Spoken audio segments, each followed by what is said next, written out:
ይሄን ነገር በተቻለ መጠን የሚሰማ ሰው ይሰማል ከሰማችሁ ሊጠቅማችሁ ይችላል ካልሰማችሁ ግን ከሰማችሁ ከናንተ አልፎ ለሌላ ሰው ልትተርፉት ይችላልላችሁ ካልሰማችሁ ግን የሆነ አለ አይደለ እንደምንም ካለፋችሁ ነገ ላይ እናንተ ቤት ሲገባ ቤታችሁ ሲያንኳኳ ብቻና ብቻ ነው የምትነቁት ማለት ነው በፍጹም ልትነቁ አትችሉም የኡነት ነው ሙላችሁ ይሄን ቪዲዮ ከቻላችሁ እስከ ቪዲዮ ፍጻሜ ብታዩ ደስ ይለኛል ምክንያቱም ከራሳችሁ አልፎ በተለይ በስደት ያላችሁ እህቶቼ ከራሳችሁ አልፎ ለሌላ ሰው ልትተርፉት ይችላልላችሁ ራሳችሁ ኦፍ ኮርስ አሁን በጣም ብዙ ውጣ ውረድ ውስጥ በጣም ብዙ ቻሌንጅ ውስጥ አልፋችሁ ዛሬ ቀን ደርሳችሁ ሊሆን ይችላል እኔም እንደዛው ነኝ በጣም ብዙ ቻሌንጆችን አሳልፌ ነው ይሄን ቪዲዮ እየሰራው ያለሁት ማለት ነው ግን ነገ ለሚመጡ ማስተማሪያ ይሆናል ይጠቅማችኋል በማለት ነው ይሄን ቪዲዮ እየሰራው ያለሁት እስከመጨረሻ እንድታዩ በአክብሮት ጠይቃችኋለሁ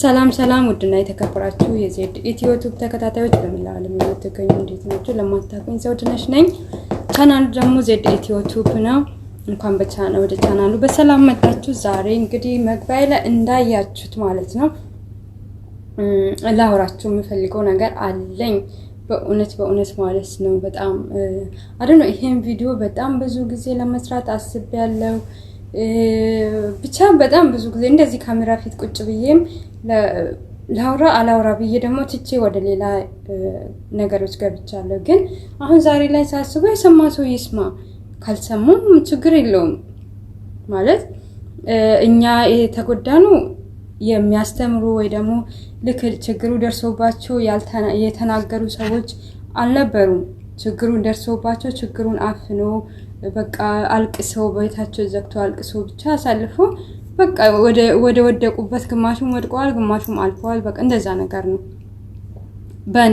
እኔ በማቀው እንደዚህ አይነት ነገር እንዳሁኑ እኔ አረብ ሀገር በመጣበት ሰዓት እንዳሁኑ በየሚዲያው ስለ ጉዳት በየሚዲያው ሰው ወጥቶ እንደዚህ ደርሶብኛል እናንተ እንዳይደርስባችሁ እንደዚህ የሚል ሰው አልነበረም ጋይስ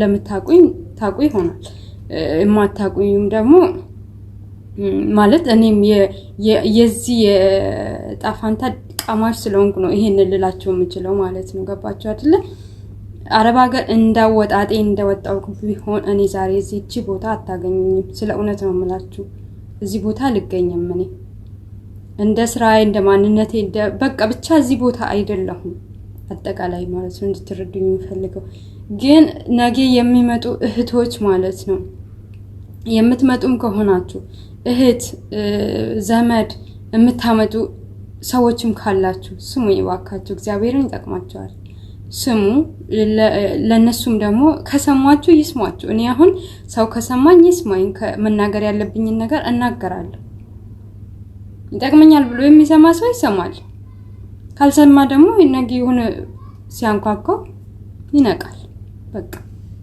ይሄ ነው ምን ልላችሁ ነው እኔ አንድ ሁለት ብዬ መከፋፈል ብችል ደስ ይለኛል ግን ምን ላከፋፍለው በእውነት ማለት ቪዲዮውን አሳጥሬ ለማውራት ነው የምሞክረው ማለት ነው ብናወራ ሙሉ ቀን አይበቃንማ ስለዚህ በቃ ማለት ይሄ ለሰው ይሆናል ብዬ ማስበው ብቻ ነው መናገር የምፈልገው ጋይስ ከቻላችሁ በመጀመሪያ ልላችሁ የምፈልገው አረብ ሀገር አዲስ የምትመጡ እህቶች ካላችሁ ማለት ነው አባካችሁ የትም አይሄድባችሁም ባል አግብታችሁ አትምጡ አንድና አንድ ባል አግብታችሁ አትምጡ ስላችሁ ማለት ነው ምን አይነት ባል ነው ሲጀመር ምን አይነት ባል ነው ባል ከመቶ 10 ጤነኛ ባል ሊኖር ይችላል አለም ማቃቸውም አሉ እንዴት ነው ጤነኛ ባል አለ ወይ የለም ልትይቻልሽ ልትሉኝ ትችላላችሁ ባል ማለት ጋይስ ማለት ከተሳሳትኩ በጣም እጅግ ይቅርታ ሐሳባችሁን እናንተም ደግሞ ይሄን ህመሙ ገብቷችሁ ልክ እንደኔ ታማችሁ ድናችሁ ይሄን ቀን ወደ ኋላ የምታስታውሱ ልጆች ካላችሁ ገና የምትሄዱበትም ከሆነ ኮሜንት ላይ ሐሳባችሁን ብታስቀምጡልኝ ደስ ይለኛል ከተሳሳትኩም ብታርሙኝ ደስ ይለኛል ጤነኛ ባል ማለት ጋይስ መጀመሪያ ባል ማለት ምንድነው ማለት ከባል የሚጠበቀው ኃላፊነት ምንድነው የሚለው ፍቅርን እንጂ ከዛ ከምናፈቅረው ሰው ምንድነው ኃላፊነቱ ብለን በፍጹም ወደ ኋላ አናስበውም። እኔ አሁን በበኩሌ አላሰብኩም። ማስብበትም እድሜ ላይ አልነበርኩም፣ አላሰብኩትም። ፍቅር ነው በዛ ሰዓት በቃ ኖርማሊ ያላችሁበትን ስፔስ ብቻ ነው የምታስቡት። ገባችሁ አይደለ? እንጂ ነገ ምን ይመጣል፣ ነገ ምንድነው የዚህ ሰው ታርጌት ምንድነው፣ እኔ ለምንድነው የወደደኝ፣ ወዶኛል፣ እኔ ለምንድነው ወደ አረብ ሀገር እንዲሄድ የፈለገው ብላችሁ በፍጹም አታስቡም ጋይስ። ያላችሁበትም እንትን ቦታ አያሳስባችሁም። እንደዛ ማለት ነው። ያላችሁበት ሁኔታ አያሳስባችሁም። በቃ መለወጥ ነው አይምሯቸው የሚያስበው። ያ ይሄ ሰው እውነት ነው፣ እኔ ሄጄ እዛ ብሰራ ተለውጠን አብረን እንኖራለን። ኔቨር ውሸት ነው እሱ። የእውነት ውሸት ነው ማለት ሊኖሩ ይችላሉ ጋይስ። እኔ 100% አልልም፣ ሊኖሩ ይችላሉ ጤነኞች ባሎች ስላችሁ አስቦ ትክክለኛ ሚስቶቻቸውን ወደ አረብ ሀገር ልከው ከዛ ሚስቶቻቸው የምትልከውን ገንዘብ ተቀብለው ያጠፉትን ማጥፍቶ የሆነ ነገርም ይዞ ያቺ ሴት ገብታ እንድታርፍ የሚያደርጉ ሰዎች ሊኖሩ ይችላሉ አሉ። ግን በጣም በጣም በጣም በብዛት ደግሞ ያሉት ልክ እንደ ጡረተኛ፣ እነዚህ ባሎች አይደሉም ጋይስ፣ ጡረተኛ ወንዶች ታውቃላችሁ፣ ሚስቶቻቸውን ያገባሉ። አግብተው በአመት በ6 ወር በ2 ወር በ1 ወር አሁንም የማይመጣ ቀለበት አድርጎ የሱ መሆኑ ትታወቃለች። እንደ ዩኒፎርም ነው የሆነው፣ ስለ እውነት ማለት ነው ጋይስ። እኛ ባልነቃንበት ሰዓት ነው። ንቁ። አሁን ቴክኖሎጂውን ተጠቀሙ። ሚዲያው በሙሉ የሚያወራው ስለዚህ ነው። ለምን ነው የምትሸወዱት? ለምንድን ነው ባሊዛችሁ በሳምንት አግብታችሁ በሳምንት አግብታችሁ በ15 በ6 ወር ካልቻለ ለምንድን ነው የሚያገባችሁ? ቆም ብላችሁ አስቡ እግዚአብሔርን። ፍቅር ብቻ ህይወት ሊሆናችሁ አይችልም ጋይስ፣ አስቡ። ምክንያቱም ያ ሰው እስካገባ ማስተዳደር የሚችል ከሆነ ኢትስ ኦኬ ኑሩ። ማስተዳደር ካልቻለ ግን ቆዩ። በፍቅር ከሆናችሁ በፍቅር ቆዩ። ትዳር ውስጥ አትግቡ።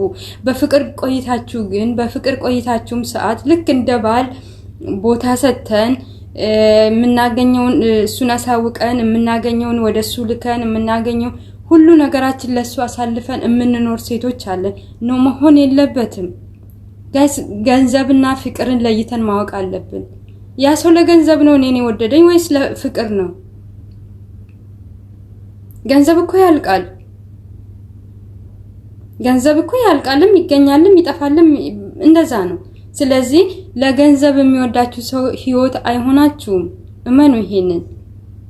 ዛሬ አንቺ አረብ ሀገር ሄደሽ ስለምትሰሪ የወደደሽ ወንድ እሱ እዛ ጋር ከምግብ ቤት በመጀመሪያ አረብ ሀገር የላካት ሚስቱን የላከ ወይ ፍቅረኛውን የላከ ወንድ ምን እንደሚሆን ልንገራችሁ። ስራ ያስጠላዋል፣ መልበስ ያምረዋል፣ መዘነጥ ያምረዋል፣ በቃ የተለያየ ቦታ መሄድ ያምረዋል፣ ከተለያየ ሰዎች ሴቶች መገናኘት ያምረዋል። ይሄ ነው። እናንተስ እዚህ እንቅልፍ የለም ወይ? አንዳንዱ ቤት ምግብ የለም።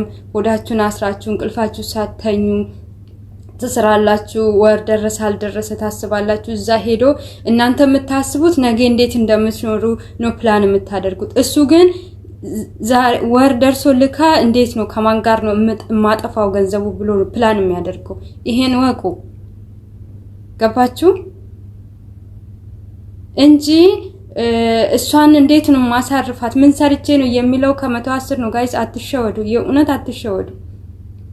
ሲጀመር አግብታችሁ አትምጡ፣ ቀለበት አድርጋችሁ አትምጡ። ከቻላችሁ ማስተዳደር የሚችል ከሆነ ኑሩ፣ ህይወታችሁን ኑሩ። አዎ ኢትዮጵያ ኑሮ ይከብዳል። አዎ እንደዚህ ነው።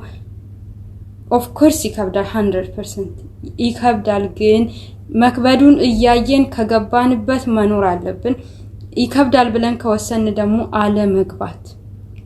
ራሳችሁ ቁሙ ሴቶች፣ ራሳችሁ ቁሙ። መጀመሪያ ያ የገባ ፍቅር መስሎ የገባ ሰው ከህይወታችሁ ሲወጣ እናንተ እንዳትሰበሩ።